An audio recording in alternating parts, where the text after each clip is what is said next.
해내메듀 사료 강의 일단 하도록 할 거고요. 사료집이 받았을 거예요. 사료집을 이 사료집 갔다가 강의 이제 좀 들으시면 될 것 같고 역시 마찬가지로 이 사료 강의를 들을 때 주의할 점. 선생님이 경험이 너네들보다 많잖아. 그러니까 나올 만한 거를 나온다라고 얘기를 하는 거야. 거기서 반박하지 말 것. 거의 종교 교주처럼 그냥 받아들여 주시는 게 제일 좋아요. 당신도 목표 1등급 아닙니까? 아니 3, 4등급 아니잖아.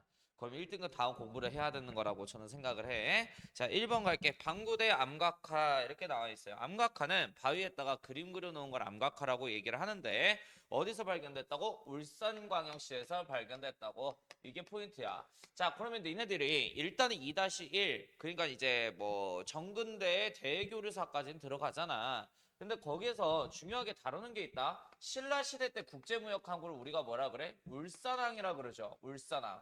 그리고 이 울산항이 조선시대 들어가게 되면 대마도 상인에게 세종대왕은 1426년 삼포를 개항해줘요. 세계항구를. 그게 이제 부산포, 연포, 제포였는데 그 삼포 중에 하나인 이 연포가 지금 현재 울산이죠. 자, 그러니까 이거 갖다가 선생님은 이런 응용 문제를 뽑아낼 수 있을 것 같아. 자, 이것은 방구대 암각화이다. 이것이 발견된 지역에 대한 설명으로 옳은 것은 15세기 이후에 무역하는 대마도 상인을 볼 수 있는 지역이야 하면은 맞는 복인 거죠. 왜? 조선시대 때 연포가 울산항이었으니까. 뭐 이렇게 아니면 신라 국제무역항구였어. 이렇게 문제를 뽑아낼 수 있다. 자, 2번 가겠습니다. 고조선의 8조법. 백성에게 금하는 법 8조가 있다. 사람을 죽이는 자는 즉시 죽이고 남에게 상처를 입힌 자는 곡식으로 갚는다. 도둑질한 자는 노비로 삼는다. 그리고 노비가 되기 싫으면 그 집에 50만 전가량의 화폐를 지불하면 된대요. 자, 이건 누가 봐도 고조선 8조법 사료니까 고조선에 관련된 역사가 답이 되는 선지로 나오겠죠. 뭐 대표적으로 뭐 재정일치 사회였다. 단군한 건 지배자 명칭을 통해서 알 수 있는 것이고. 자, 그리고 또 하나 더. 강성기 시절 뭐 부왕이 주당에게 부자 상속을 했다. 그다음에 또 왕 밑에 나라 업무를 보조해 줄 수 있는 여러 명의 관료 집단이 있었죠. 상, 대부, 장군, 박사, 경 등이 있었고 중국의 요서 지역을 중심으로 중국의 전국 시대 중 한 나라였던 연나라하고 대립할 정도로 강성했던 역사가 있었던 기록이 있었고요. 위만은 망명 이후에 군사정변을 일으켜서 위만조선을 수립한 뒤 한나라하고 진나라의 철무역을 가운데서 도와주면서 중개무역으로 바꿔놓고 살았고 한나라의 무지의 군사공격에 의해서 멸망한 게 고조선이죠. 관련 개념 이런 것들입니다. 이런 게 답이 될 가능성이 크다. 자, 3번 가겠습니다. 부여. 여기서 보면은 빨간색으로 쳐져 있는 데가 있잖아요. 사출도라고 해가지고. 자, 왜 이름이 이제 사출도냐면 부여는 5부족 연맹체입니다. 이 말은 즉슨 5부족이 연맹해서 이 국가를 만들었다는 뜻인데 일단 가장 핵심이 되는 거는 왕을 중심으로 한 왕족이 되겠죠. 그리고 각 지방은 누가 다스리냐면 각 부족장들이 다스리는데 자, 아무튼 이 부족들 이름이 이렇게 돼 있어. 마가, 우가, 저가, 구가. 이게 말마, 소우, 돼지저, 개, 구자입니다. 그럼 각 부족의 이름을 만들 때 어디에서 모티브를 받았다? 동물에서 모티브를 받았다. 그러니까 애당초에 동물을 모시는 토테미즘 신앙이 있다는 거 우리가 확인 가능하고요. 왕과 왕족이 살고 있는 수도권 지역으로부터 지방으로 나갈 수 있는 길이 몇 개가 생겼어? 4개. 그래서 이 부여의 지방 행정체제를 뭐라 통칭하냐면 4개 나가는 길이 있다 해서 사출도 행정체제라 그럽니다. 자, 그럼 부여의 풍속 물어볼 수 있겠죠?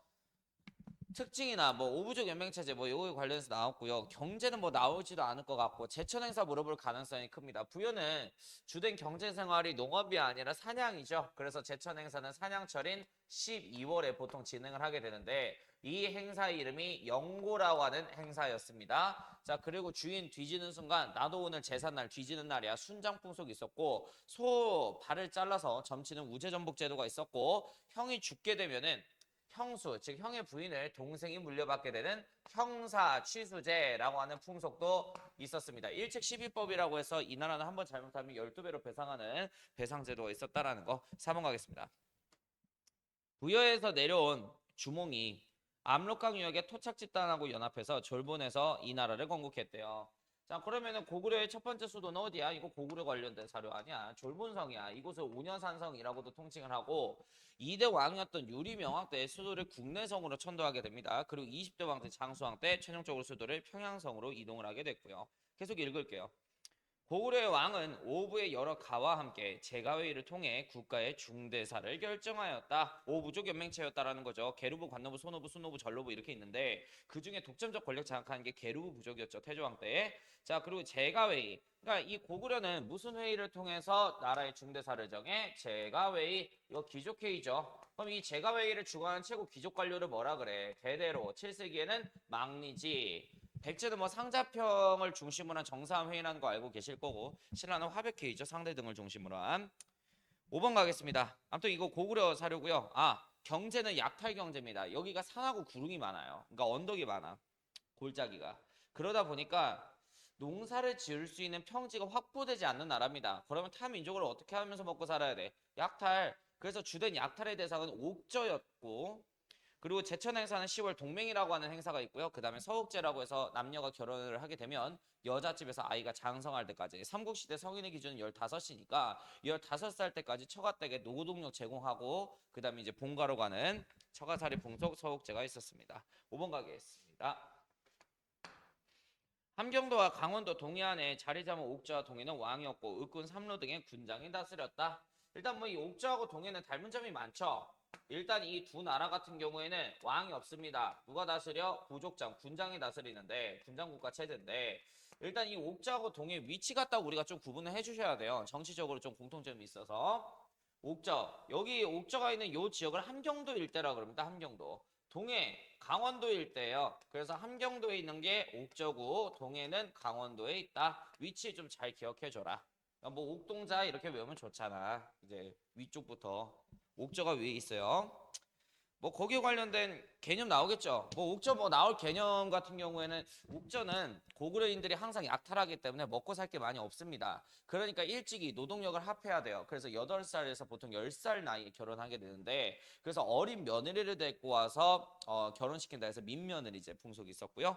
동해는 남해 구역에 침범하면 소, 말, 노비 등으로 배상하는 제도 책화 풍속이 있습니다. 그리고 이 책화 풍속을 통해서 알 수 있는 동해 사회 모습은 굉장히 폐쇄적 사회였다. 10월에 무천이라는 행사 있었고요. 넘어가십시다.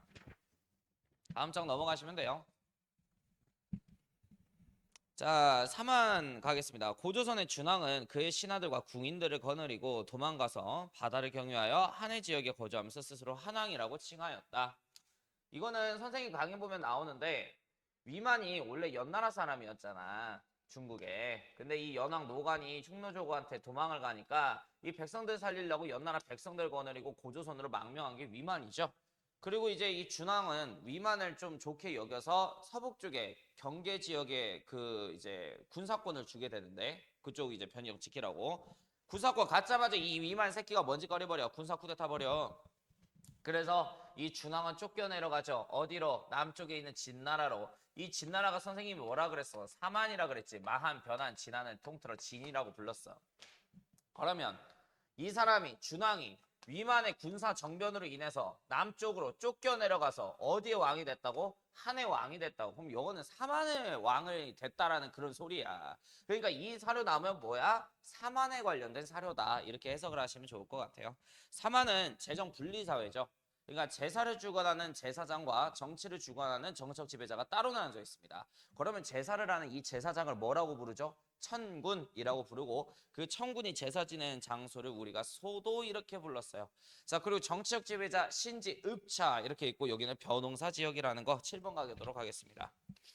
무덤 양식인데요. 자, 이거를 무슨 무덤이라 그러냐면 거기 사진 2개 나오잖아요. 둘 다 돌무지 무덤이에요. 돌무지 무덤. 그러니까 돌무지 무덤이 뭔지 알려줄게. 고구려하고 백제 초기 무덤 양식인데 사람이 죽어. 그러면 이제 관을 짜겠지. 관에 이제 사람이 있단 말이야. 그리고 관 위에다가 돌을 막 이렇게 쌓아 올려. 그래서 이름이 돌무지 무덤이야. 근데 일단 보면 첫 번째 사진 보이시죠? 이게 고구려의 장군총이라고 하는 돌무지 무덤이에요. 거기 구멍 뚫려 있는데 그 입구가 아니고 향 피는 곳이야. 아무튼 입구가 없는 게 특징이에요. 돌무지 무덤은. 예당초 입구가 없을 수밖에 없잖아. 그냥 돌을 막 쌓아 올린 건데. 자, 그리고 이제 두 번째는 뭐냐면 백제의 석촌동 고분이라고 하는 무덤입니다. 석촌동 고분.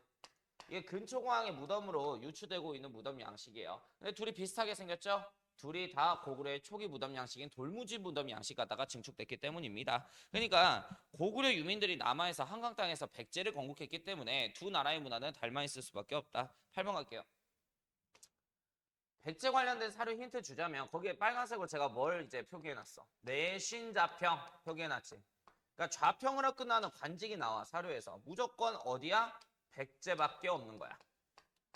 자, 일단 백제 3세기 고이왕이 이 육자평 제도라는 걸 만들게 되는데 뭐 이거 굳이 다 몰라도 돼. 내신자평, 내두자평, 내법자평, 조정자평, 위사자평, 병관자평 해서 왕의 업무를 보조해 줄 수 있는 업무별로 총 6명의 좌평을 둔 게 고이왕이죠. 자, 그러니까 이거 관련해서 만약에 시험 문제 나온다고 한다면 3세기에 내치 정비를 해놓으신 백제 고이왕에 대한 업적을 물어볼 수 있는 가능성이 크고 그 다음에 이게 백제인지를 물어보는 가능성도 있어. 그래서 참고로 여기에서 제가 빨간 펜 친 게 있죠. 그 사료에서 내신자평. 이 내신자평의 별명이 뭐냐면 육자평 중에 으뜸자평의 기능을 한다 해서 상자평이야. 그리고 이 상자평이 뭘 주관하는 거야? 정사회의라고 하는 귀족회의, 나라의 중대사를 결정하는 그 귀족회의를 주관하는 거죠. 그리고 아래 거 보면 6품 이상은 자줏빛 옷을 입게 하고 11품은 붉은 옷, 그 다음에 16품은 푸른 옷을 입게 하였다. 그러니까 이제 백제는 16관등제가 있고요. 다음 공무원 등급이 16등급이고 자, 공무원의 서열을 구분하기 위해서 몇 색 공복을 입혀? 3색 공복을 입혔다라는 거야. 역사 공부할 때 3색 공복은 백제밖에 없어. 내가 계속 누누이 말해. 자, 일단은 이 3색은 자, 자색, 6급 이상은 자색, 11급 이상은 비색, 16급 이상은 청색. 아니 그냥 3색 나오면 그냥 백제라고 알아놓기만 하면 돼. 이거 몇 급 이상 무슨 색깔 뭐 그딴 것까지 안 해도 돼요. 자, 9번 갈게요. 고구려 왕 사유가 필사적으로 항전하다가 화산에 맞아서 사망하자 왕이 군사를 이끌고 물러났다. 자, 그럼 이거 9번 사료는 딱 와닿아야 돼. 371년에 있었던 무슨 전투? 평양성 전투라는 거. 그럼 뭘 통해서 우리가 알 수 있죠?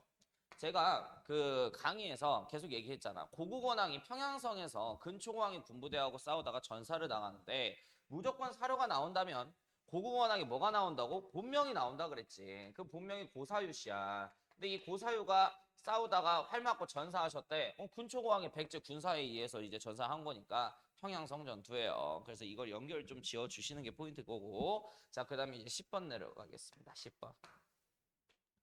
교를 내려. 교가 뭐냐면 왕이 이제 뭐 명령을 내렸다. 이렇게 보시면 될 것 같아. 교를 내려서 잠깐만요. 아유, 다리가 근지거려요. 자, 동의. 저기 이제 한자 읽는 사람들은 어느 정도 읽겠지만은 이게 뭔 뜻이야? 동력동자에 오랑캐 동력동자에 오랑캐 있잖아. 동쪽에 있는 오랑캐 새끼들 신라를 뭐라고 표현해? 동리라고 표현을 했다라는 거야. 자, 그리고 마리간이라고 하는 신라의 4세기 지배자 명칭이 있는데 이거를 매금이라는 표현으로 낮춰서 비하하는 식으로 돌려 표현했다. 자, 이게 다 충주 고구려비에 적혀져 있는 신라하고의 고구려의 외교 관계를 뜻하는 건데 그럼 고구려는 신라를 윗국가로 봤다, 아랫국가로 봤다, 전락의 아랫국가로 봤다라는 증거죠. 자, 아무튼 이 사료 딱 주고 이 비석이 무슨 비석이라고? 충주 고구려비.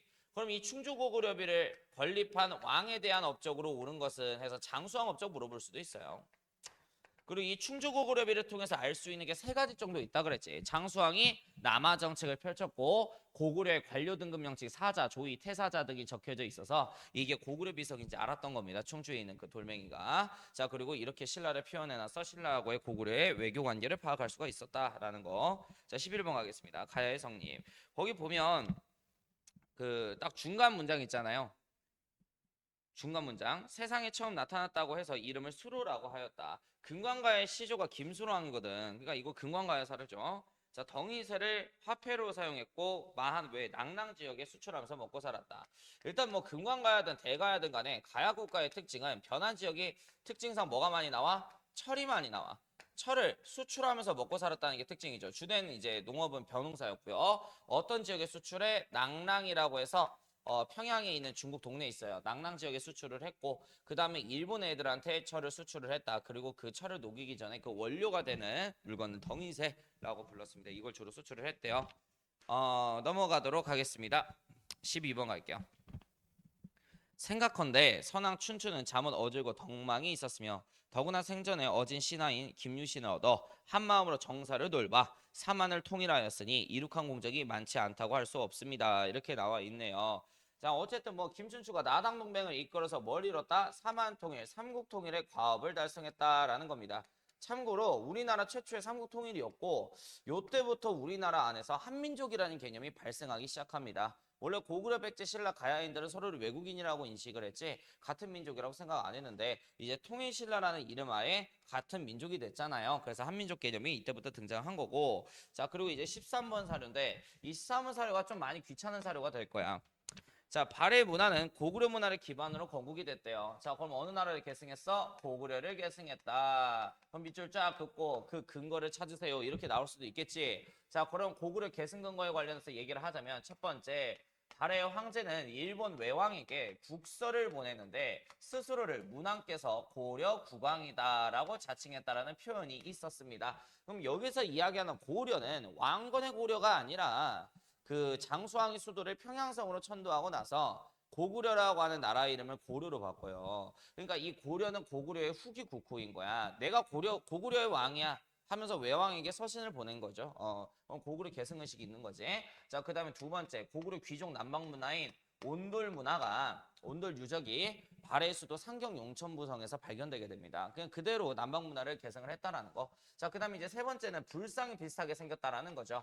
그래서 고구려의 불상이 이렇게 보면은 이렇게 뒤에 광배 후광양식이 있는데 발해 이불병자상이라는 불상 역시 두 명의 부처가 이렇게 가부좌 들고 앉아 있는 상이라고 해서 이불병자상인데 이렇게 뒤에 광배 후광양식이 있다라는 거. 연꽃무늬도 그려져 있는 게 특징이고요. 자, 그다음에 고구려 기와와 그다음에 발해 수막색 기와가 연꽃무늬 똑같이 그려져 있습니다. 그러니까 이제 연꽃무늬를 그려 넣는 고구려의 문화를 답습했다라는 거고 다섯 번째는 치미입니다. 치미. 치미가 뭐냐면 이렇게 지붕이 있으면은 여기 이제 지붕 끝에 나는 장식인데 고구려의 치미하고 발해 치미가 유사하다라는 거. 자, 그다음에 여섯 번째는 무덤 양식입니다. 겁나게 많죠. 자, 고구려 후기 무덤 양식이 구일식 돌방 무덤 양식인데 일단 이 구일식 돌방 무덤이 뭐냐면 이렇게 예를 들어 언덕이 있다고 쳐봅시다. 그리고 일단 굴을 파요. 그래서 이 무덤에 들어갈 수 있는 입구, 앞방을 만든 다음에 관을 넣는 곳을 널방이라 그러는데 이 널방을 돌로 만드는 거야. 그래서 굴을 파서 뭘 만들어? 관을 보관하는 돌방을 만들어. 이렇게 해서 이 돌방에다가 관을 안치하는 게 구식 돌방 무덤이고 입구가 있어서 뭐 껴목걸이가 발견되지는 않아요. 유물이. 다 도굴당해서. 아무튼 이 무덤 양식 갖다가 문왕의 둘째 딸인 정해공주 무덤이 축조가 된다. 그러니까 결국 이 무덤 양식도 고구려하고 닮아있다. 그리고 무덤의 천장 양식도 똑같이 생겼는데 모주림 천장 구조라고 해서 이 뭐가 이제 사각형 아닙니까? 이렇게 사각형이 전차 줄어나가는 이런 구조의 무덤 양식도 무덤 천장 양식도 갖고 있다라는 점.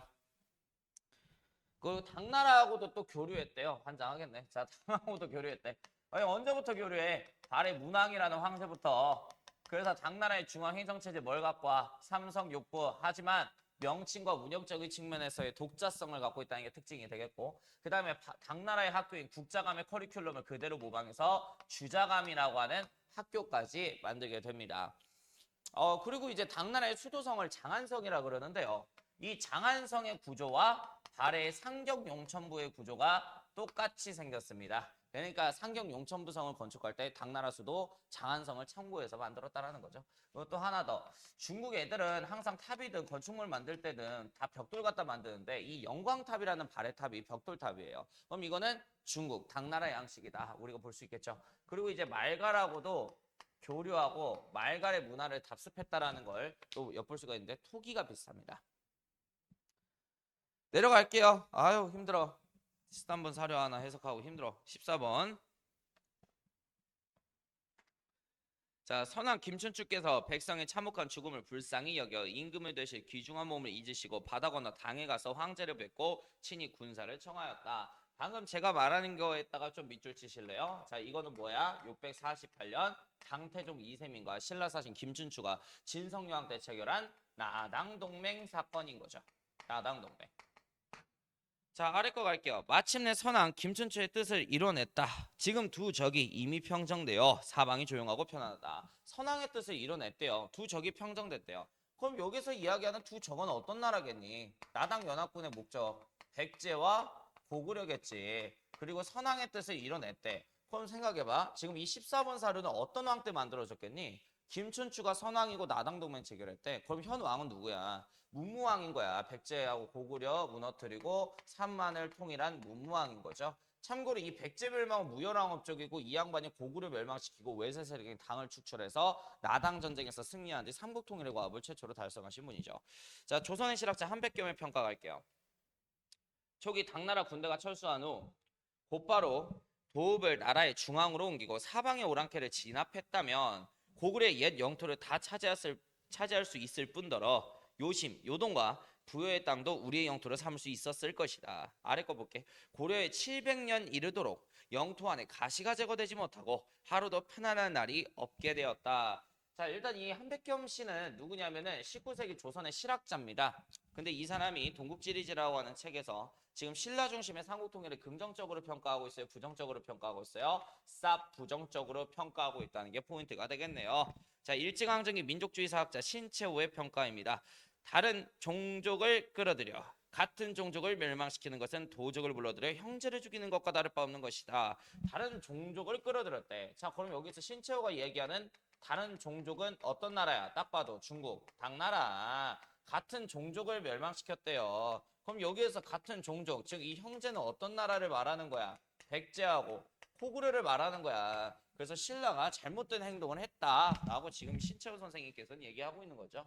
그럼 위쪽에 계신 그 동국지리지 쓰신 그 조선의 실학자 한백겸 씨와 일제강점기 역사학자 신채호 선생님은 신라 중심의 사만통일을 어떻게 인식하고 있어? 쌉 부정적으로. 자, 그 다음에 이제 15번 가겠습니다. 14번이었군요. 지금까지 14번에서 떨어져 나온 자료들이었습니다. 자, 15번 갈게요. 여기다가 좀 별표 치셔야 돼. 왜 그러면 이거 진짜 많이 나오거든. 진성여왕 3년. 보통 선생님들은 이 진성여왕 3년은 지우겠죠. 이게 힌트가 되니까.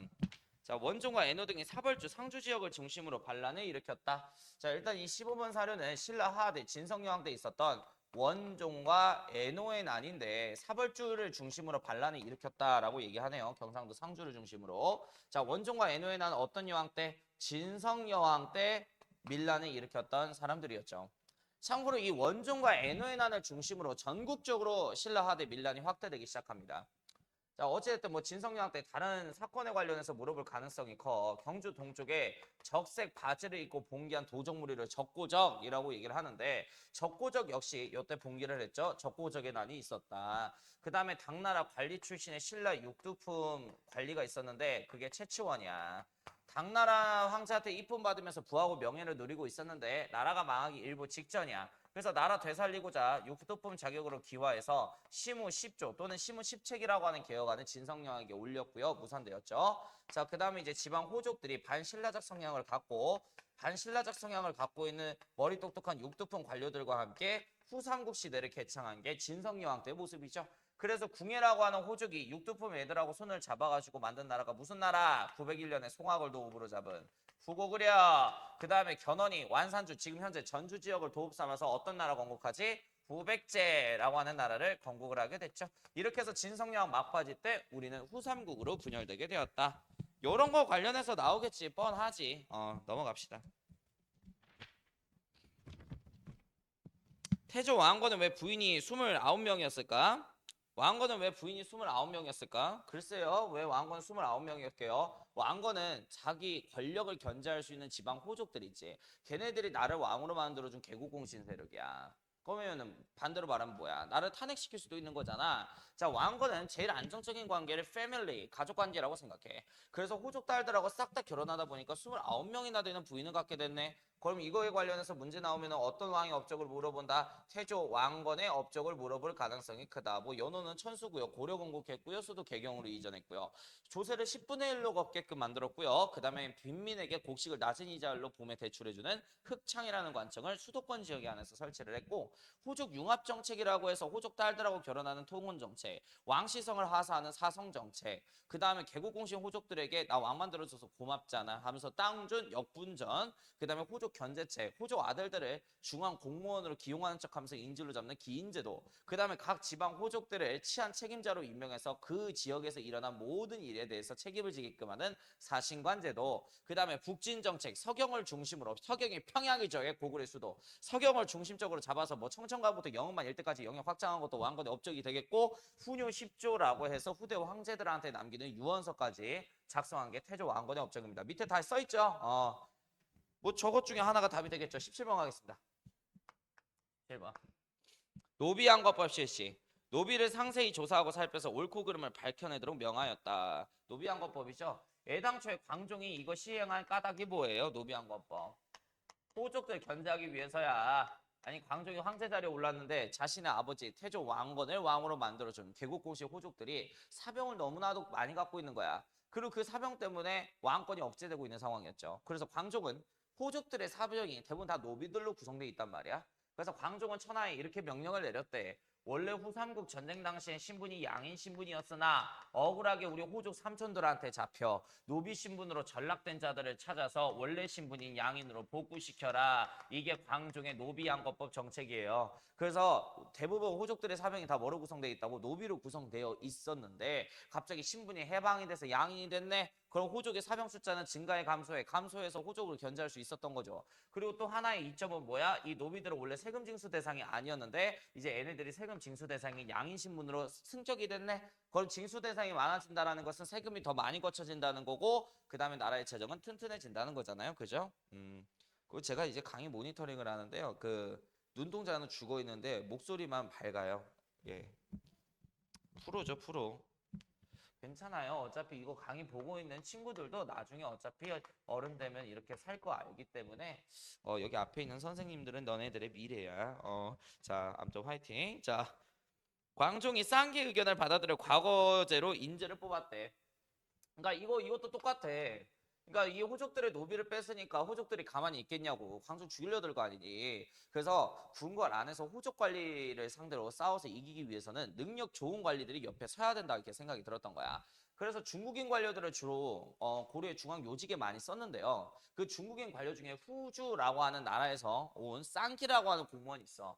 이 쌍기가 광종한테 이렇게 건의를 한 거지. 중국은 예로부터 수나라 시대 때부터 과거라는 예법을 진행하여 능력 좋은 사대부 관리들을 뽑으니 황제 폐하께서도 능력 좋은 관료들을 뽑아서 호족을 견제하기 위한 목적으로 황제 곁에 두소서 이렇게 얘기한 거야. 그래서 이 과거제 실시로 인해서 호족을 견제하기 위해서 누가 올라와? 사대부 관리들이 이때부터 중앙정계에 올라오기 시작한 거죠. 그럼 이 두 사료는 공통점이 다 뭐야? 광종의 호족 견제책이었다. 를 깨닫는 게 포인트. 광종이 또 다른 업적 물어볼 수 있는데 아래 써 있습니다. 이거는 당연히 다 외워야 되는 거죠. 그러니까 여러분들이 이거 공부할 때 꼭 명심해놔야 될 게 뭐냐면 고려에 꼭 무조건 나오는 4명의 왕이 있어. 태조, 광종, 성종, 공민왕. 무조건 업적 다 외워. 18번 갈게요. 최송로의 시무 28초입니다. 요청하건대 외관을 두시옵소서 이렇게 나와 있네. 자, 뭘도 7조 외관을 두시옵소서. 자, 선생님이 역사 공부할 때 향자, 외자 나오면 다 뭐라고? 지방을 뜻한다고. 그럼 청컨대 지방에 뭘 두셔서 지방관 파견하라는 소리야. 왜 지방관이 파견이 안 됐나요? 어차피 뒤에서 설명하고 지금 설명하자. 이 호족 애들이 나라 건국한 개국공신 세력이지. 왕건을 왕으로 만들어줘. 근데 이 호족은 뭐였어? 신라하대 지방 실력가 집단들이었다고.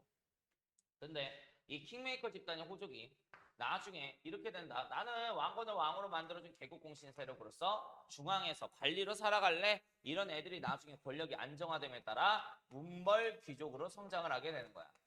나는 원래 지방에 힘 있는 세력으로서 지방에 짱박혀서 살래. 이런 애들을 나중에 성종 때 이후로 향리라고 통칭을 하게 되죠. 자, 그러니까 지방에 있는 호족들, 즉 향리들도 개국공신이었다는 소리야. 그러니까 지방에 나라 건국하는데 이바지한 개국공신님들이 사니 왕께서 지방관을 파견해도 지방관이 적절히 자리를 잡겠어? 못 잡지. 얘네들이 내쫓아버리는 거야. 그래서 중앙에서 지방을 통제를 못하는 상황이었으니 청컨대 왕께서 모든 전 지역을 통치하고 나서부터 왕도 정치가 이행되는 것입니다. 지방관을 두소서 이런 말이 있는 거예요. 그리고 이 20조도 많이 나오는데요. 자, 여기다 빈칸 뚫어놔요 보통. 자, 불교를 행하는 것은 수신의 목적이래. 몸을 갈고 닦는 것이요. 그래서 나중에도 될 일이고 유교를 하는 것은 이제 나라를 다스리는 근본을 구하는 거라 방장해야 된대. 최성로가 참고로 유학자거든. 생각을 해보면 돼. 그럼 유학자 입장에서는 유학의 영향력이 올라가는 게 낫겠지 불교보다. 그래서 유학을 올리고 불교를 어떻게 하라는 거야? 낮추소서 이런 말을 한 거야. 자, 아무튼 이게 최성로의 시무 28조인데 이걸 받아들이는 사람이 누구야? 성종이야. 그럼 이 성종의 또 다른 업적을 물어볼 가능성이 크겠다. 그지? 자, 그리고 이거하고 좀 관련된 성종의 업적 얘기하자면 성종은 지방의 광역시 도시를 설정해. 이거를 목구역이라 그래. 신라시대에는 광역시를 소경 이렇게 불렀는데 고려시대는 목이라는 이름으로 바뀌었어. 그래서 전라도에서 인구가 제일 많은 게 정주목하고 나주목이야. 그래서 나중에 고려 현종 때 전주목과 나주목의 앞글자를 따서 전라도라는 지명이 탄생하게 된 거거든. 아무튼 인구가 제일 많은 지방 지역을 목이라 그러는데 아무튼 12개 목구역이 있었대. 근데 거기 지방관 보내라며. 이 지방관을 목사라 그래. 자, 그리고 유교 올리라며. 그래서 992년에 중앙유학교육기구 국자감을 만들어. 여기는 기술도 가르친다. 종합대학 성격 갖고 있다. 자, 그 다음에 지방학교, 향교까지 만들어요. 그럼 이제 성종의 정치는 전부 다 최성로의 시무 28조 개혁안에 영향을 받은 거 맞죠? 자, 19번 가겠습니다. 민생안정책. 태조가 조서를 내리기를 백성들에게 3년의 조세와 부역을 면제하고 사방으로 떠돌아다니고 있는 자는 고향으로 돌아가게 하도록 할 것이다. 이렇게 나와 있네요. 자, 일단 이 태조가 뭐 한 거야 지금? 조세하고 역이라고 하는 것을 몇 년 동안 면제? 3년 동안 면제해 주겠대. 뭐 이거 뭔지 모르겠지. 태조 왕건이 고려 건국하고 나서 그 우리가 게임 처음 열 때 오픈 베타 이벤트 하잖아요. 그 고려 오픈 베타 이벤트야. 자, 고려 세계관 오픈 해갖고 이제 오픈 베타 이벤트로 3년 동안 세금 안 걷고 3년 동안 노동력 징발 안 하겠다라고 선언한 거예요. 그래서 고려 오픈 베타 이벤트다라는 거. 왕건의 업적이죠. 자, 발해 유민 포용. 발해국의 세자 대광현이가 수만의 무리를 거느리고 투항해서 오자 왕계라는 성과 이름을 하사하고 왕실을 촉구해 넣었다. 자, 이것도. 자, 발해가 어떤 나라의 침략으로 멸망해? 거란의 대거란 제국의 부족장 야유라보기의 침략에 의해서 발해의 수도 상경용천부가 함락이 돼. 그리고 이 발해는 거란족하고 싸워서 어떻게든 발해를 다시 부흥하려고 했으나 안 돼. 거란족이 가면 갈수록 강성해져서. 그래서 발해의 태자였던 대광현이가 어디로 망명하냐면 고려로 망명을 하게 돼요. 왕건은 이 발해 유민들이 딱 들어오게 되면 고구려 후손들이니까 나라 이름이 고려잖아. 고구려 계승했다고 해서 왕실에 대한 정통성이 확립되는 거 아니야. 그래서 이 대광현과 발해 유민들의 망명을 받아줬다 그래. 자, 그리고 이 대광현에게 새로운 이름을 주게 되는데 같은 가족으로 만들려고 또 왕실성 뿌린 거야. 왕계라는 이름을 하사했다라는 거예요. 왕건 사료죠. 넘어갈게요. 20번 봉간제 실시. 방금 거 19번이네요. 미안해요. 지금 피곤해가지고 잘 안 보여요. 자, 20번 봉간제도 실시. 우리가 이제 결혼할 때 자네 본관이 어딘가 어르신들이 이렇게 물어보잖아요. 뭐 전주 이갑니다. 왕족이구먼. 당장 결혼하시게 이러면서 결혼 승낙해주고. 그러니까 이 본관이라고 하는 게 고려 시대 때 나왔어. 나라 건국하는데 이바지한 게 지방 호족들이지. 근데 이 호족들의 서열을 좀 위계 질서를 구분 좀 편하게 하고 싶은 거야. 그래서 이 호족들이 뭐 안동 출신이 있겠고 한평 출신이 있겠고 막 각 지역별로 출신들이 다를 거 아니야. 그 출신의 이름 따라서 이제 성을 정한 거죠. 이거를 본관제도라고 얘기해요. 뭐 궁금하지 않겠지만 앞에 있는 선생님 뭐 한평 이씨예요. 뭐 이런 거예요. 자, 그래서 뭐 신라말 김행 뭐 이렇게 고창군을 시급 잡아 안동부로 승격했다. 뭐 이제 이거 뭐 본관제도니까 그냥 읽어보세요. 안동 권시 가보서 뭐 이렇게 나와 있죠. 자, 21번 이거 특히 많이 나와. 별표. 척경 입비도. 자, 이게 왜 척경 입비도냐면 이 그림이 한번 봅시다. 배척했대로 누구를 여진족을 어디서 국경에서 그걸 기념 삼아 뭘 올려? 비석을 올린 그림이라는 뜻이야. 그래서 척경 입비도라고 하는 그림이 있는데 자, 이거는 윤관 장군이 별무반이라는 특공부대를 구성해서 여진족을 동부 구주 땅에서 몰아내고 여진의 지침을 막기 위해서 예종 때 동부 구성을 축조한 모습을 담아놓은 그림이죠. 근데 이제 그게 그려진 건 또 조선 후기라 이게 또 그려진 시기에 있는 모습으로 옳은 거 하면 또 조선 후기 선지 골라야 된다. 근데 만약에 이게 그림 딱 주어지고 이 그림에 담겨져 있는 모습으로 옳은 것은 동북구성 축조 이렇게 고르시면 되는 거예요. 그 사료 강의 할 때마다 하는 소리인데 지금 이 사료 강의를 들었을 때 도대체 이게 뭔 소리인지 모르겠다. 그럼 빨리 개념부터 해. 지금 개념 모르니까 사료를 어떻게 하겠냐. 근데 사료에서 대부분 문제 다 나와. 그러니까 사료는 무조건 봐야 되고 미리 했어야 돼 미리. 그래서 이번에 좀 뭔가 잘못됐음을 느낀 친구들은 다음 시험 때는 빨리빨리 하는 게 낫겠죠. 그죠? 네. 22번 갈게요. 여기서 포인트는 이자겸 씨하고 이자겸이 지 생일 뭐라고 부른대? 인수절 이렇게 부른대. 선생님 인수절이 뭔지 설명해드리. 고려시대 덕종이라는 황제가 있어요. 목이 메요. 덕종이라는 황제가 있는데 그 고려시대 덕종이 스스로의 생일을 인수절이라고 표현해. 그때부터 황제 생일을 다 인수절이라고 부르는데 이 이자겸이 이 녀석은 황제니? 아니잖아. 뭐라고 배웠어 이 새끼. 이 새끼는 문벌귀족이잖아. 그냥 신하 아니야. 귀족. 힘이 센 신하. 근데 스스로의 생일을 뭐라고 불러? 인수절. 그러면 애가 뭐라고 생각하고 있는 거야? 지금 스스로가 황제라고 생각을 하고 있는 거야. 자, 아무튼 간에 이 문벌귀족에 관련된 사료인 거야. 이자겸의 난. 자, 그럼 이 문벌귀족은 귀족이라고 하는 건 선생님이 관직과 재산을 대대손손 세습하는 친구들을 귀족이라 그런다 그랬어. 자, 그러면은 관직을 어떻게 세습해? 음서제도를 통해서. 그러니까 5품 이상의 고위급 공무원이나 공신이 집안에 있으면 그 은덕을 받아서 자제들은 과거 안 보고 관직을 제수받을 수 있는 거죠. 자, 그 다음에 공음전이라고 해서 5품 이상의 고위급 공무원이 되잖아. 국가가 땅을 주는데요. 이게 또 세습이 돼요. 이렇게 해서 토지, 재산 세습하는 거고요. 왕실과 외가 친척 관계를 통해서 권력을 잡은 경원이 씨 가문의 이자겸 같은 인물도 있는 거죠. 23번 가겠습니다. 23번. 이거는 지금 개념 강의가 아니고 사료 강의이기 때문에 개념 설명을 좀 축약을 하는 거예요. 차별에 대한 무신들의 불만, 왕의종. 그럼 좀 어느 정도 아는 사람은 여기서 원래 사료에서 끝나야지. 뭐 딱 느낌 와야지. 의종 왕제 때 있었던 사건은 교과서상 하나밖에 없어. 무신정변. 고려 의종 때 무신정변 터지지.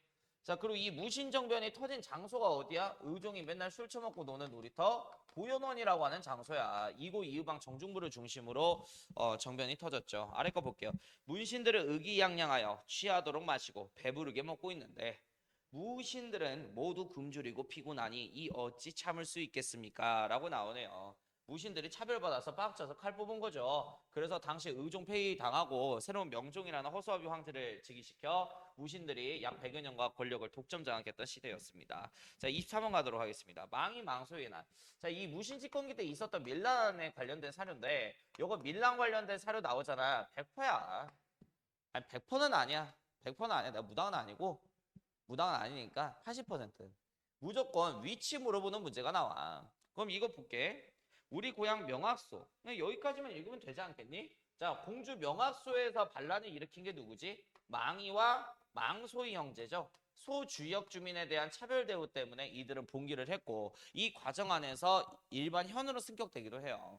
근데 이제 2차 봉기 때 진압돼서 다시 소구역으로 격화되기도 하죠. 아무튼 공주 명학소에서 봉기를 했고 자, 그 다음에 김삼이하고 효심이라고 있어. 경상도 초정과 운문 지역에서 봉기한 친구들이 있죠. 김삼이, 효심의 난. 그리고 최충원의 산호비로서 왕후장상의 씨가 어디 있겠는가? 우리도 집주인 죽이고 노비문서 소각해서 경영 점령하면 우리도 권력자 자리에 앉을 수 있다. 만적이가 반란 일으켰죠. 이 만적이 반란 일으킨 장소는 어디야? 개경이야. 그래서 경상도는 김삼이 효심, 충청도면 망이 망소의, 개경이면 만적의 난. 요거 위치 고르는 문제가 나와요. 위치. 그러니까 지도 위치 잘 익혀놓으라고. 역사 공부하면서 그냥 귀찮으니까 지도 절대 안 봐. 그리고 지가 공부 안 해놓고 선생님이 그거 내면은 왜 이딴 것까지 내? 막 이러고 있어요. 그 문제가 있는 거죠. 네. 머리에 문제가 있는 거예요. 바꾸세요. 자, 신종 원년 1198년 산업이 만적 등이 뭐 북산에서 뭐 이제 봉기게 하는 요 멘트가 중요한 거야. 장군이나 재상이 어찌 처음부터 씨가 있겠는가? 왕후장상의 씨가 어디 있겠는가? 이렇게 외치고 있지. 때가 되면 누구나 차지할 수 있는 것이다. 그러니까 이 사료 나오면 어디를 고르라고? 개경을 고르라고. 그리고 애 집주인이 누구야? 최충원이. 그럼 최충원에 대한 업적 물어볼 수도 있겠네. 이 집주인 업적 골라라. 이렇게 교정도감을 반대 세력 제거 목적으로 설치했다가 반대 세력 다 제거하고 나서 군사하고 행정회의 총괄하는 최고회의 기구로 이용한 분이 이양과 집주인이죠. 최충원 씨. 아래 거 볼게요. 김삼이하고 효심이나 운문에서 봉기를 일으킨 김삼이와 그 다음에 초전에서 봉기를 일으킨 효심 씨가요. 신라 부흥운동을 타이틀로 삼아서 경상도에서 봉기를 했대. 그러니까 왜 여기가 신라 부흥운동이겠어 타이틀이? 생각해봐. 그러니까 여기 경상도잖아. 그럼 삼국시대에서 경상도에 위치해 있는 나라가 어떤 나라지? 신라 아니야. 그러니까 얘네들을 봉기할 때 신라 부흥운동을 타이틀로 내걸었다라는 소리예요. 자, 그리고 아래 거 볼게요. 25번 원간석기 농민의 몰라. 땅 주인이 하나라면 다행이겠건만 7, 8집인 경우도 있었습니다. 자, 이런 경우를 뭐 한다고 그러냐면 토지를 겸병한다 그래. 여러 사람이 집주인인 거지. 자, 이렇게 해서 세금 덜 내는 거죠. 그리고 토지를 또 백성들에게 토지를 약탈해서 대농장을 경영한 어떤 사람들을 뜻하는 사료야? 권문세족. 원간석기 때 원나라 몽골 애들한테 잘 보여갖고 귀족으로 성장한 이 권문세족을 물어보는 사료예요. 그럼 이거 뻔하죠. 권문세족이 원간석기 때 도평사사를 장악해서 행정권과 군사권을 싹 다 장악했던 귀족 집단이었고, 정방이라는 인사기구를 장악해서 자기 입맛에만 맞는 문신관료들을 싹 다 등용했다는 특징 갖고 있죠. 자, 26번 가도록 하겠습니다. 권세를 누리기 위해 한간이 되기도 했고, 승려들은 선진 불교를 수용하기 위해, 학생들은 원의 과거에 응시하기 위해, 상인들은 거대한 몽골 제국 시장에서 장사를 하기 위해서 원나라를 향했대. 그러니까 원나라하고 교류가 자주 이루어졌다라는 거죠. 왜? 우리가 식민 지배 받고 있는데 당연히 교류가 많이 있었겠지. 그래서 고려하고 원나라의 그 교류사 관련해서 물어볼 수도 있고, 원간석기 때 모습 물어볼 수 있는데, 보통 이거는 이제 교류사 관련해서 문제 내는 게 가장 심플하겠지.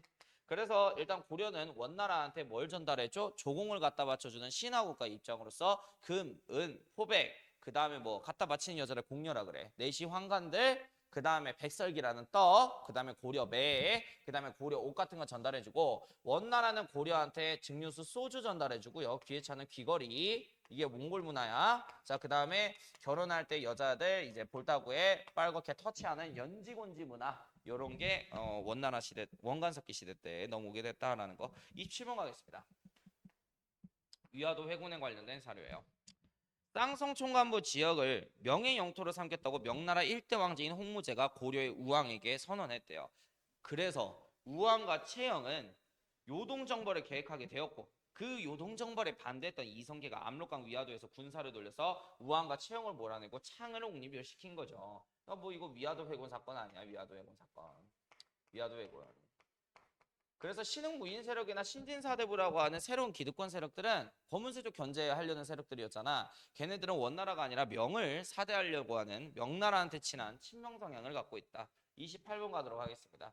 이거 나오면 저 킬러라고 보는데, 하늘이 대인들에게 책임을 내린 것은 이 백성들을 구제하려고 한 것뿐이니. 자, 민본정치 사고관 갖고 있죠. 대인 소위 막 이런 용어도 나오고, 이런 용어 갖다가 니네들은 파악할 수 없어. 뭐야? 민본정치야. 그리고 또 하나 더 쓴 사람 누구야? 이재현이야.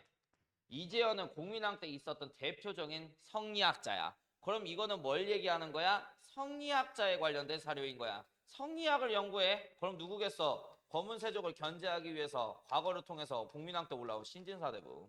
그래서 신진사대부에 관련된 사료다. 이렇게 우리가 해석을 하시면 될 것 같아요. 실제로 이제 이 이재현 선생님 같은 경우에는 원나라의 망원당이라고 하는 학술 교류기구가 있는데, 거기 가서 원나라 성리학자들하고 성리학 학문 교류까지 했었던 그런 학자였습니다. 고려의 성균관. 성리학을 본격적으로 교육하면서 이제 신진사대부가 성장할 수 있는 기반이 되었다. 그러니까 여기 연달아서 쓸게. 일단은 이 신진사대부들은 누구를 견제하기 위해서 공민왕 때 등용을 했다고? 권문세족. 이 권문세족이 친원 성향을 갖고 있는 원간석기 때 기득권 세력이잖아. 그래서 이들을 견제하기 위해서 성리학 공부하고 있는 신진사대부들을 등용했다. 그럼 얘네들은 학자니까 어디에서 영향력을 강화시키겠어? 학교. 그래서 원래 학교가 국자감이었지. 원간석기 때 국학으로 이름 바뀌다가 이제 충렬왕 때, 원간석기 때 충렬왕 때 성균관으로 이름이 계칭하게 되는데, 그래서 이 성균관은 충렬왕 때 만들어진 거예요. 원간석기 때. 그래서 이 신진사대부들을 공민왕은 이 성균관에 집어넣어서 여기를 중심으로 힘을 잡게끔 만든 거예요. 그래서 처음에는 관학파 이렇게 부르는데, 몰라도 돼. 그 괜히 이상한 얘기했다. 자, 아무튼 자, 명과 교류를 주장하다. 정도전 대표적인 급진적인 성향의 신진사대부 공무원이죠. 정도전이 경복궁의 집에 이르러서 말하기를, 나는 응당 사신의 머리를 베어서 오거나 그렇지 않다면 결박하여 원나라의 사신을 명나라로 보낼 것이요, 원나라의 사신을 목을 참수하거나 아니면 그 원나라 사신을 명나라로 보내버리겠다는 거야. 자, 그러면 이제 새로운 기득권일대 이 신진 사대부는 어떤 성향을 갖고 있다? 친명 성향을 갖고 있다. 그래서 이게 다 뭐야? 신진 사대부에 관련된 성격 관련한 사료들 아니야. 그래서 이만큼 이런 것들을 뽑아낼 수 있다라는 거. 29번 가겠습니다. 도평을 사사에서 왕 공양왕에게 글을 올려서 다음과 같이 과전법을 제정할 것을 요청하니 왕은 받아들였다. 경기는 전국의 근본이 되는 땅이니 마땅히 여기에 과전을 설치하여 사대부를 우대한다. 이렇게 나왔습니다. 자, 과전법에 관련된 사료입니다. 공양왕. 일단 나라 건국을 하기 위해선 꼭 필수 조건이 있는데요. 토지 개혁을 해야 돼요. 그러니까 왜 그러냐면 나라 이름만 바꿨다고 해갖고 나라가 변경된 건가? 아니지. 나라의 기득권이 변경돼야 나라가 바뀌었다는 의미가 부여되는 거잖아. 그래서 원래 권문세족 때 친원 성향을 갖고 있는 기득권 세력을 뭐라고 부르지? 권문세족. 그래서 이 권문세족의 땅을 어떻게 하냐? 무상몰수해서 새로운 조선의 기득권이 될 신진사대부에게 재분배를 하는데 생각해보라고. 이 권문세족들이 갖고 있는 땅이 너무 많지. 근데 그 전국적으로 많이 갖고 있는 그 권문세족의 땅을 다 사대부에게 줘? 그럼 왕은 사대부보다 재산이 없네. 주객이 전도되는 상황이 벌어지잖아요. 그래서 권문세족의 땅을 무상 몰수하되 수도권, 개경 인근의 경기 지역에 한해서만 사대부에게 땅을 준 거예요. 그럼 나머지 지방 땅은 다 누구 거야? 초선 왕 거. 그러면 권력 구도는 그대로 유지가 되잖아. 아무튼 이런 거 이제 기득권 바꾸려는 그런 의미도 있고, 경제사까지는 안 나가니까 굳이 알 필요는 없는데 학교쌤이 좀 많이 투머치하게 가는 경우가 있으니까 알려주자면, 과전이라고 하는 거는 조선 전기시대 때 공무원의 복무대가로 주어지는 수조지였습니다. 세금을 거둘 수 있는 권한이 부여된 땅. 자, 그래서 전직 관료와 현직 관료 모두에게 지급된다는 특징 갖고 있고, 그럼 이 말인 즉슨 원칙적으로 뭐가 안 되는 거냐면 세습이 안 된다라는 소리야. 그러니까 지금 현직에 있는 공무원들은 복무대가로 이 땅을 갖고 있을 수 있는 거고요. 그 땅에 살고 있는 백성들한테 세금 걷어갖고 매년 먹고 살면 되는 거야. 은퇴하고 나서도 그 수조지에서 세금 걷으면서 먹고 살면 돼. 단 그 사람이 죽을 경우에는 어떻게 해야 돼? 국가에 반환을 해야 되는데 원칙적으로 세습은 안 되지만 실질적으로 수신정과 그 다음에 흉량전이라는 명목으로 세습이 이루어지고 있었다라는 거야. 일단 이 수신정은 관료가 죽게 되면 죽은 관료의 아내에게 지급되는 땅이고 세습이 돼요. 흉량전은 관료가 죽게 되면 그 죽은 관료의 20살 미만의 아들에게 주는 게 흉량전입니다. 그래서 이 세습 토지가 계속 존재는 하고 있었다라고 알아두시면 좋을 것 같아. 왜 알아놓으라 그랬어? 다음 기말고사 시험 뽑을 때 경제서 나오니까 그래. 자, 30번 가겠습니다. 석진단지 석진이 손가락을 자르다. 유석진은 고상현의 향리로 고려시대 속군속현 지방관이 파견되지 못한 지역을 다스리는 사람이죠.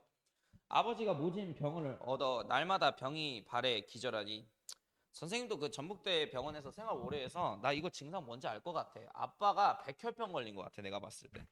어떤 사람이 산 사람의 뼈를 피에 섞어 먹이면 낫는다. 그러니까 뭐 피 먹이면 낫는다. 백혈병이죠, 100%. 예. 제 손가락을 잘라 먹이니 병이 즉시 나았다. 그렇다고 뭐 피 먹인다고 해서 백혈병이 낫지는 않아요. 근데 아무튼 간에 이거는 뭐냐면 자, 역사적으로 부모에게 효를 다한 효자. 그러니까 이분이 뭐야? 효자야. 그 다음에 국가를 위해서 열심히 일한 충신들. 그 다음에 국가와 가족을 위해서 희생한 여자들. 연료의 사례를 담아 조선의 백성들에게 예학을 전달하기 위해서 만든 세종대왕이 만든 삼강행실도에 관련된 사료예요. 그래서 이거 갖다가 이거 삼강행실도구나 뽑아낼 수 있어야 돼. 이 사료 나오면. 그러면 다음 책을 쓴 사람의 업적은 뭐야? 뭐 훈민정음 창제 의정부 서사제를 시행하였어. 의정부 서사제가 나올 가능성이 크겠죠. 31번 가겠습니다.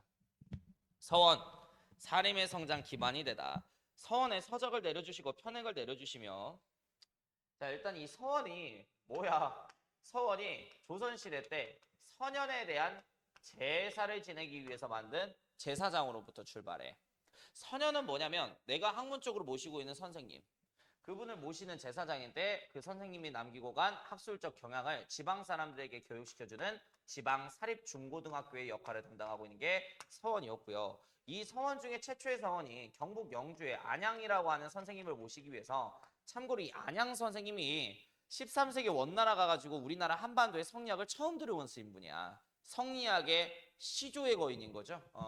자, 아무튼 그분을 모시기 위해서 안양의 고향이 경상북도 영주인데 그 영주가 안개가 많이 껴. 그래서 허영 구름동네라는 의미에서 백운동 서원이라고 하는 서원을 당시 풍기 영주군수 주세붕이가 만들게 돼요. 근데 나중에 명종 때 이왕의 건의에 따라서 최초의 사액서원이 되게 되거든. 왕으로부터 액자를 하사받았다는 것은 국가가 인정한 서원이 됐다는 거야. 그럼 노비도 공짜로 주고 뭐 장학금도 많이 주고 막 그런다고. 그리고 왕이 새롭게 이름을 내려줬으니 그 이름이 소수서원이야. 그래서 명종 때 이후로 백운동서원은 소수서원이라고 불려지게 됐다라는 거 알아놓으시면 좋을 것 같고 2019년에 세계 유네스코 문화유산에 등재됐다라는 거 알아놓으시면 좋겠습니다. 32번 갈게요. 32번. 야, 요거 나오면 요거 킬러 같아 나는. 내가 생각했을 때 32번. 조선의 새로운 수도인 한양 1394년에 이성계는 한양으로 도읍지를 옮겨요. 이성계 밑에 있는 사대부 재산관리 정도전이가 한양 수도 건설을 맡았네. 아유 그리고 이제 경복궁 만들었댄다. 경복궁은 뭔지 알죠? 가봤을 거 아니야. 왕이 거처하고 근무하는 곳이죠. 그리고 이제 주례. 여기다 별평. 주례라고 하는 유학 경전이 있는데 여기에서 나온 용어에 입각해서 뭘 만들어? 한성의 건축물들을 만들었어. 그리고 너네들이 알아야 될 거 있어. 이건 상식이야 앞으로. 종묘. 종묘는 누구를 모시는 거냐면 역대 선왕과 그 다음에 왕비들의 위패를 안치해 놓고 모시는 제사장이야. 어떤 친구는 왕과 왕비 무덤이라 그러는데 무덤 아니고 무덤은 따로 있고 그 왕과 왕비의 이름 적혀놓은 나무 판때기를 위패라 그래. 그 위패 안치해 놓고 모시는 제사장인 거야. 그리고 사직단이라고 있어. 사직단. 사직단은 뭐냐면 조선시대의 산업화 사회니 농경 중심 사회지 농사가 잘 돼야 나라 운영할 수 있는 돈도 많아지고 그래. 그래서 새해가 밝게 되면 이제 농사 시작하기 전에 왕께서 사직단이라는 곳이 이거야. 토지신과 그 다음에 곡물신을 모시는 제사장인데 여기 가가지고 항상 제사 지내는 루틴이 있단다. 루틴. 그래서 이제 종묘사직이라는 게 이거야. 됐지? 자, 그 다음에 이제 사대문 관련해서 선생님 얘기해 줄게. 이느 예지 덕목 이름을 따라서 이름을 지은 게 된 건데 자 한성에 동문이 있겠죠. 이 동문 이름이 흥인지문이야. 흥인지문. 그럼 이 흥인지문에 인자에다가 별표 때려야겠네. 그지? 자 그리고 여기 남문을 뭐라 그러냐면 최근에 한번 불타서 없어졌는데 다시 복원이 됐죠. 숭례문이라고 있어요. 숭례문. 그럼 이게 예죠. 예에다가 이제 별표. 그 다음에 서문을 돈의문이라고 얘기를 하는데 어디에다 별표 때려야 돼? 의에다가 별표 때려야 되는 거야. 그 다음에 한성의 북문을 뭐라 그러냐면 숙청문이라고 부른답니다. 숙청문. 숙청문이라고 얘기를 하는데 자 일단은 왜 이걸 지라고 표현 안 하고 왜 숙청문 이렇게 부르냐면 깜짝아 잠깐만요. 예, 잠깐만요. 업데이트가 떠가지고 내일 아니 28일 월요일 오케이 아유 또 이제 오류 뜰 뻔했어. 자 왜 이거를 숙청문이라고 부르냐면 지가 없지. 자 이 청이 지식을 깨닫는 거를 말해. 그리고 이게 겸손할 숙자야. 그럼 지식을 깨달으면 막 나대야 되니? 나대면 안 되지. 겸손해야지 학자로서. 그 아는 학자 지식을 탐구하는 학자로서 가져야 될 도리를 숙청이라고 얘기하는 거야. 목 자르는 게 숙청이 아니라 그래서 이게 지를 뜻하기 때문에 그럼 보면은 인, 의, 예지, 즉 유학, 덕목, 인의, 예지, 덕목에 따라서 사대문을 건설했다는 걸 우리가 파악할 수가 있는 거죠.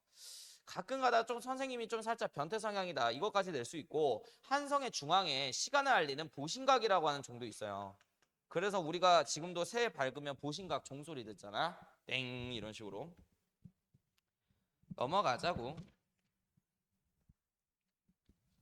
자 비변사 설치입니다. 축성사의 이름을 고쳐서 비변사라고 하였다. 원래 이름 축성사였다고 하는데 그냥 이거 비변사의 역사인데 이거 선생님이 이거 비변사의 역사 이렇게 공부하면 조금 쉽다 그랬어.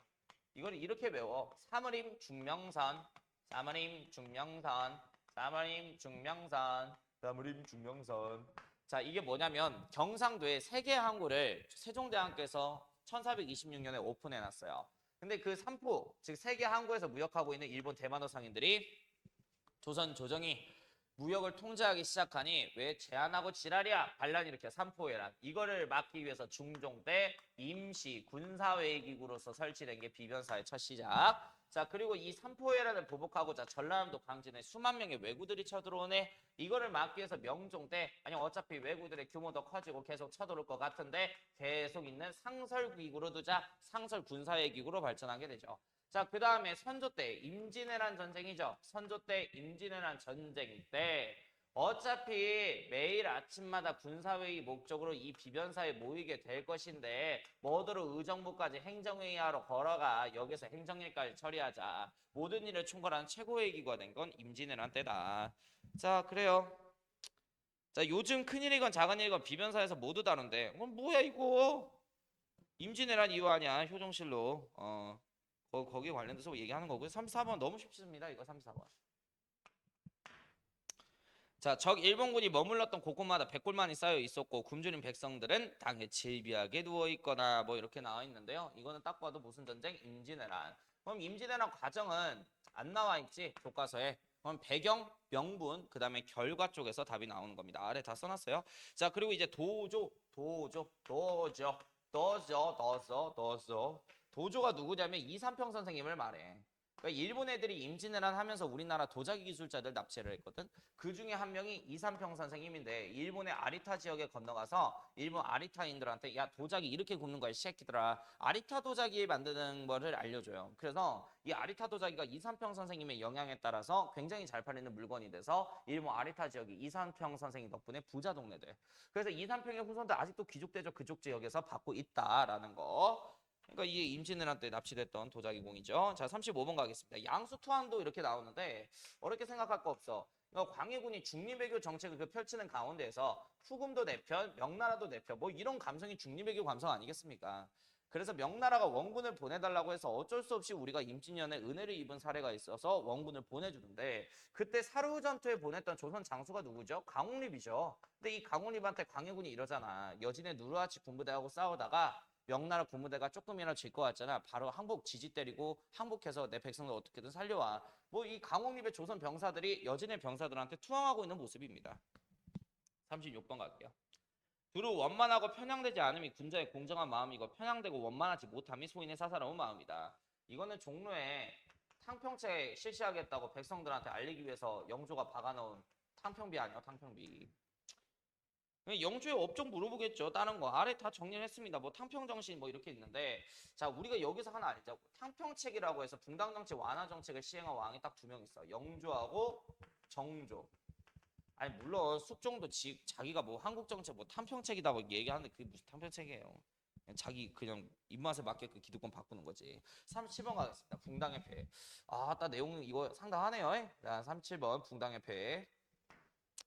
조정에서 노론 소론 남인의 삼색이 날이 가면 날이 갈수록 더욱 사이가 나빠져 서로 역적이라는 이름으로 모함하니 이거를 붕당정치라 그래. 그러니까 벗붕자에 무리당자를 쓰는 거거든. 살림 애들만 선조 때 남게 되죠. 그잖아.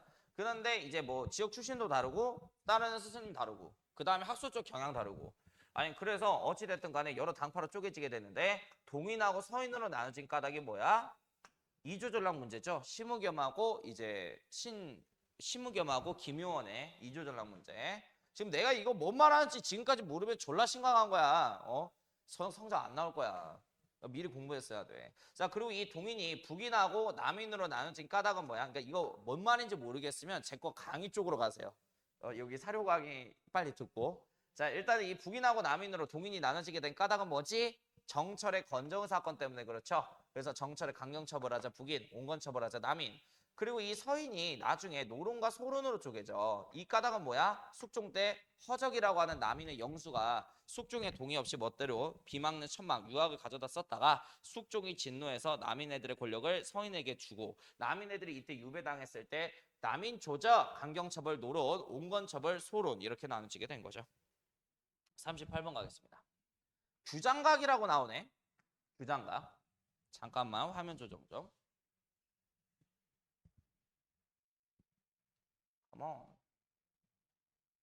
규장각이라고 나오죠. 규장각. 그럼 규장각은 누가 만들었어? 정조가 만든 왕실 도서관 아니야. 근데 정조가 딱 왕의 자리에 즉위를 하니까 왕의 비서실 담당하는 승정원은 노론 애들이 이미 먹었다고. 그럼 제대로 된 비서실 기능을 못할 거 아니야. 자기만의 비서실이 필요해서 규장각을 도서관 겸 왕 비서실로도 사용하죠. 여기에 뭐 검서관 직책에 서울 출신의 박제가 유독공 이덕무를 임용했다라는 사료. 그리고 우리가 이거 알자고. 규장각 건물이 이게 2층이거든. 2층. 자, 일단은 1층이 왕실 도서관 규장각이야. 그리고 2층은 주암로라고 해가지고 여기에서 성리학을 읽고 서로 신하들끼리 막 토론하는 그런 자리라고 보시면 돼. 주암로. 이렇게 구조돼 있다. 그래서 39번 갈게요. 정조가 만든 수원화성은 군사적 기능과 상업적 기능을 갖고 있고 장용영 외영이 여기 있대. 장용영이라는 군부대, 정조의 친위 군부대죠. 만석거 여기 화성 주민들한테 농사 잘 지으라고 만든 저수지고요. 화성 행궁 실제로 정조가 화성에 자주 갑니다. 이유가 뭐냐면 아버지 사도세자의 무덤을 여기다가 이장을 했거든. 아버지 뵙기 위해서 자주 행차를 했고 거기 때 잠깐 머무는 임시 궁궐이고요. 서장대 군사지휘소고 화서문과 서북공심도는 망루라고 생각하면 돼. 망루가 뭐냐면 방어 시설이야. 거기에 이제 숨어서 활 쏘고 벙커죠, 벙커. 그리고 화성이 몇 년에 유네스코 문화유산에 등재돼? 97년에 등재되었다. 40번 가겠습니다. 이것도 사료 잘 나오죠. 조정에서는 서토 평안도를 버림이 썩은 흙이나 다름없다. 서토 인사를 보면 반드시 평안도돔이라 일컫는다. 평안도 주민에 대한 차별 대우로 봉기한 못 살겠다. 홍경래 씨. 홍경래는 아닙니다. 19세기 세도정치 순조집권기 때 1811년에 서북인에 대한 즉 평안도 지역에 대한 차별 대우 때문에 봉기를 했고 여기서 우리가 좀 알아야 될 거. 이 홍경래는 스스로 뭐라고 자칭해? 나는 평안도 서쪽의 대원수야. 평서대원수라고 자칭했던 양반이었고요. 자, 그리고 광군하고 5달 동안 치열하게 전투를 벌인 지역이 바로 정주성이죠. 그래서 이 정주성 전투에서 광군을 상대로 싸웠으나 결국 진압되고 말았다. 넘어가. 양이 상당하다, 야. 41번 천주실이 이렇게 나오네. 이거는 1603년에 명나라 관료 서광괴와 예수의 선교사 마테오 리치가 천주교 문답서를 번역을 한 거고요. 그러니까 이 천주실은 결국에 뭐야? 천주교에 관련된 문답서야. 자, 그리고 서양에서는 이른바 예수의 천주학이 있었는데 천당과 지옥의 이야기를 현혹하여 부모를 존경하지 않고 윤리를 업신여겨 사람이 지켜야 될 도리를 어지럽혔으니 이교, 이단 종교 가운데 가장 기강이 없는 것이었다. 자, 일단은 이 천주학은 조선에서 뭐라고 불려져? 서학. 서양에서 들어온 학문이라고 해서 처음에는 들어왔을 때 뭐로 인지되었다? 학문으로 인지되었다. 그래서 이 노론 친구들 있지, 서인 중에 얘네들은 기득권으로서 겁나 강경파야.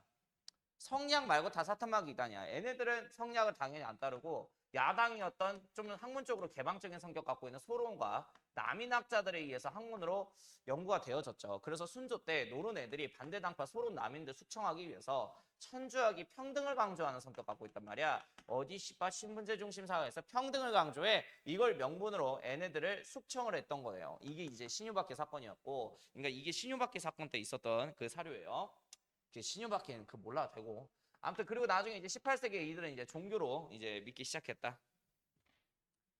42번 가겠습니다. 동학의 확산. 동학에 대한 이야기, 그 다음에 뭐 위천주, 시천주 뭐 이렇게 나오네요. 자, 일단은 뭐 이거는 최재우라고 하는 경주 지역의 몰락 양반이 만든 동학에 관련된 사료고 애당초에 사람들이 서학을 많이 따르니까 조선 땅에 백성을 위한 종교가 얼마만큼 없으면 양이들의 종교나 따를까 해서 동학의 반대말로서 서학을 만든 거고 시천주, 천주 하나님을 모신다는 거야. 그리고 그 천주 하나님은 어디 있어? 사람인 안내, 하늘천, 사람 안에 계신다. 그래서 모든 사람이 다 평등하다라는 걸 주장한 게 동학의 핵심 교리였죠. 자, 43번 가겠습니다. 박해당에서 일대교주 체제로 처형당했고요. 혹세무민죄로. 자, 임술련 진주 읍내에서 삼정의 문란이 배경이었대. 자, 그럼 이거 43번 사료 이거 뭐야? 임술농민봉기지 그 시작 진주밀란에 해당하는 사료잖아. 이거 뒤에 나와 뒤에. 진주 지역에서 사람들이 삼정의 문란을 일으킨 누구 때문에 밀란을 일으켜? 경상 우병사 백낙신. 이 사람 꼭 기억해야 돼. 자, 그래서 몰락양반 누구를 중심으로 봉기를 한 거지? 유계춘이라는 양반을 중심으로. 그래서 백낙신이 처형하고 밀란 성공적으로 끝나죠. 그리고 이 밀란은 전국적으로 확대된과 동시에 이거를 개정하기 위해서 안핵사라고 하는 진상조사단 관리가 파견되게 됐고 삼정이정청 개혁기구가 만들어졌으나 개혁은 제대로 추진은 되지 않았죠. 44번 가겠습니다. 호포가 나오면서 이거 호포제 아니야? 호포제 군중의 문란 개혁하기 위해서 대원군의 정책이죠. 이거 나오면은 대원군의 또 다른 업적 물어볼 수 있고 호포제에 대해서 물어볼 수 있어. 일단은 원래 병역세라고 하는 이 군포라고 하는 세금은 군역의 의무 대상자에게만 징수해. 그러니까 양반은 면제 대상이었다고. 가난한 농민에게만 징수했다고. 그래서 대원군이 이거를 집 한 채당 앞으로 군포 한 필씩 내 집 단위로 그 기준을 변경을 하게 되죠. 그래서 양반들도 집은 갖고 있을 거 아니야. 양반들이 무슨 짜파게티 박스에서 쭈그리고 살고 있지는 않을 거 아니야. 그러니까 갑자기 양반들도 뭐가 되는 거야? 군포 징수 대상자가 되는 거야. 그래서 이제 군포가 많이 들어오기 시작하겠죠. 자, 45번 가겠습니다. 경복궁 짓는데 돌 다 쓰고 경복궁 중간에 나무 좋은 나무 다 쓰고 그러니까 이게 경복궁 타령인데 백성들도 농번기에 경복궁 중건하겠다고 동원하니까 대원군의 경복궁 중건 사업에 백성들도 부정적 여론을 갖고 있었고 그다음에 양반들도 자기들 묘지를 싹 다 벌목당하고 강제로 기부금 내야 되는 상황이었다 보니까 안 좋아했죠. 46번 가겠습니다. 요 46번 사례 굉장히 많이 나와. 나는 천리를 끌어다 지척으로 만들고 태산을 깎아 평지를 만든다. 자, 봐봐. 태산을 깎아서 평지로 만든다. 그럼 이거 뭔지 알아? 노론 계열의 안동김가의 권세를 어떻게 하겠다는 거야. 태산을 깎는다는 것을. 약화시키겠다는 거야. 남대문을 3층으로 올려 남인을 등용하겠다는 거지. 그래서 남인을 적극적으로 등용해서 태산, 즉 이때 당시 실권과 노른계열의 안동 김가의 권세를 낮추겠다라는 그런 표현을 간지나게 했습니다. 대원군이.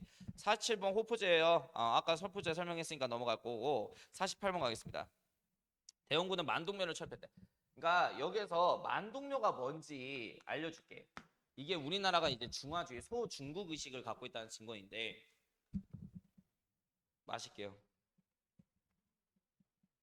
나 진짜 중간고사 끝나고 나 도망갈 거야. 너무 힘들어. 자, 갈게요. 48번. 자, 만동면은 송시열이라고 있어. 송시열. 그냥 명나라 빠돌이야. 서인중에 노른의 영수인데 이 송시열이 죽기 전에 제자들한테 이런 얘기를 해. 내가 죽거든. 나를 모시는 사당 옆에 임진년에 우리나라에게 원군을 보내주신 명나라의 신종 만력제와 마지막 명나라의 황제인 숭정제 의종을 모시는 제사장을 만들어라. 신종과 의종 모시는 제사장이 만동면대 대원군이 혁파했어. 명과의 사대 관계를 완전히 끊어버린 거죠. 자, 그 다음에 서원을 혁파했죠. 몇 개 남기고 47개 남기고. 78번 남종삼 이렇게 나오고 프랑스하고 뭐 조약 어쩌고저쩌고 나오고 뭐 절두산 이렇게 나오네요. 그러니까 이 절두산 내가 뭘 상징하는 거라 그랬어. 서울의 마포에 원래 잠두봉이라고 하는 고개가 있는데 병인박해 당시에 대원군의 명령에 따라 조선인 천주교 신자 8,000명이 여기에서 처형당 8,000명이 다 처형당한 건 아니고 서울에 있는 천주교 신자들이 처형을 당했죠. 그래서 이 산이 이제 절두산 이렇게 불린 거지. 머리 잘린 산 이렇게 해가지고 병인양요의 배경이 됐다 정도만 알아두시면 될 것 같습니다. 다 넘어갈게요. 인도에 다녀온 신라 승려 해초. 자, 일단은 2단원인데 2단원 인도에 다녀온 해초. 이 해초가 부처님의 나라인 인도 갔다 와요. 그래서 이때 부처의 나라라고 해서 하늘에 추축이 되는 국가라 하여 천축국 이렇게 불렀는데 이때 인도가 내전으로 다섯 왕조로 쪼개져 있었네. 그래서 왕호천축국이라고 당시 인도를 불렀어. 근데 이 왕호천축국 갔다 와서 해초가 기행문 남기니 그래서 이거 왕호천축국 전이야. 자, 그 다음에 이제 두 번째 사료 시단선 나오죠. 잘 들어. 시단선은 원간석기 때 고려, 몽골, 일본의 교류사를 나타내는 침몰대 배예요. 그럼 왜 이 배가 신안선이냐? 1975년에 전라남도 신안 앞바다에서 침몰된 배 한 척이 발견되게 되는데 그래서 신안선이라고 한 거야. 원에서 일본으로 향하던 무역선으로 추정된다 야. 그러니까 원간석기 시대 알 신안선 나오면 이거 시대를 구분해야지. 자, 그리고 독자점 천하간 얘기하겠습니다. 이런 거 외우지 마세요. 광개토 태왕 플레이, 국광산 광개토 경평 안호 태왕 이거 외우지 마시고 그러니까 외우지 말라고 하면은 애들이 더 외워. 이거 외워야 될 거 아니냐고. 영락 태왕이라고 했대. 스스로를 뭐라고 자칭해? 태왕, 즉 황제라고 자칭을 했고 보면은 백잔 나오지. 이 백잔은 백제를 낮춰서 표현하는 거야. 백제와 신라를 속국으로 삼았다 이렇게 했네. 자신만의 천하관이 갖고 있었다는 거죠. 얘네들이 이제 신하 국가였다는 겁니다. 백제하고 신라가. 자, 그리고 이제 신문왕 태종. 태종이라는 묘호를 사용해 묘호를 사용한다라는 것은 엄연한 독자적인 천하관을 갖고 있었다라는 거야. 자, 그리고 이제 문왕 황상이라고 칭해. 황상은 이제 황제라고 스스로를 칭했다는 거, 황제 국가였다는 거죠. 자, 그리고 광종 보면은 연호 뭘 사용해? 준풍, 광덕과 준풍. 거기에 사료에 준풍이라는 연호 나오지. 연호가 있다. 자주독립국가, 엄연한 황제 국가였다. 사군육진. 그 야연사전도라고 하는 그림이에요. 저게 이제 김종서가 두만강에 있는 여진을 몰아내고 이제 육진이라는 군사기지를 건설한 그림이 되겠습니다. 5번 외관도. 이게 초량해관인데 임진전쟁 끝나고 나서 대마도 상인회 안에서 부산포 무역을 허가를 해줘. 그래서 이 부산포 와서 일본의 스시마섬 대마도 상인들이 와서 교역을 하는데 자, 부산포 전체에서 무역할 수 있는 게 아니라 부산 동네에 있는 외관 지역에 한해서만 무역이 가능해. 외관이 이제 일본 애들이 들어와서 무역할 수 있는 범위를 말하는데 숙종 때 만들어진 외관이 초량외관이야. 네 번째 외관이야. 여기에서 대마도 상인들이 장사하는 거예요. 들어와서 일본 대마도 상인들이. 본토 상인들은 책봉을 받은 신하국가가 아니기 때문에 조선 땅 들어와서 무역할 수가 없습니다. 마지막이네요. 신한다. 선양 이렇게 나오지. 여기가 옛날 후금 청나라의 초창기 수도야. 그래서 병자호란 이후에 홍타이지가 군사를 물릴 것이니 인조의 두 아들 소현세자와 복림대군을 우리나라 수도 심양에 9년 동안 인질로 보내라. 그래서 소현세자하고 복림대군이 고생하다 온 곳이에요. 산해관, 천하제일관 이렇게 써 있는 거 산해관이 어디냐면 여기 지도 이렇게 보시면 만리장성 이렇게 있잖아. 만리장성 입구가 여기가 산해관이야. 그러니까 여기 중원 땅에 들어가기 위해서 꼭 거쳐야 되는 장소죠. 그 다음에 연경. 연경은 베이징이야. 옛날에 전국시대 알아? 중국에? 연나라가 여기 있었거든. 베이징에. 그래서 옛날에 베이징이 연나라가 있었던 지역이라고 해서 연경이라 그래. 도시경자 해가지고. 그러니까 여기가 청나라의 나중에 수도거든. 그래서 병자호란 이후에 청황제에게 조공 목적으로 가는 사절을 연행사라 그래요. 연경에 뭐 도로가 베이징에 조공 목적으로 행차하는 사절 연행사. 서양의 과학 서적하고 세계지도 화포 뭐 자명종 천리경을 갖고 왔대요. 연행사 이론을 왔다 갔다 한 북학파 실학자들이. 그럼 얘네들은 뭐야? 북학파. 반대 뭐야? 북벌론. 청조죠. 청에게 복수하자. 그러니까 병자호란 이후에 이 두 이론이 대립됐다라는 거 알고 있으면 좋겠습니다. 여기까지 해서 시험 범위까지 끝. 고생 많으셨습니다.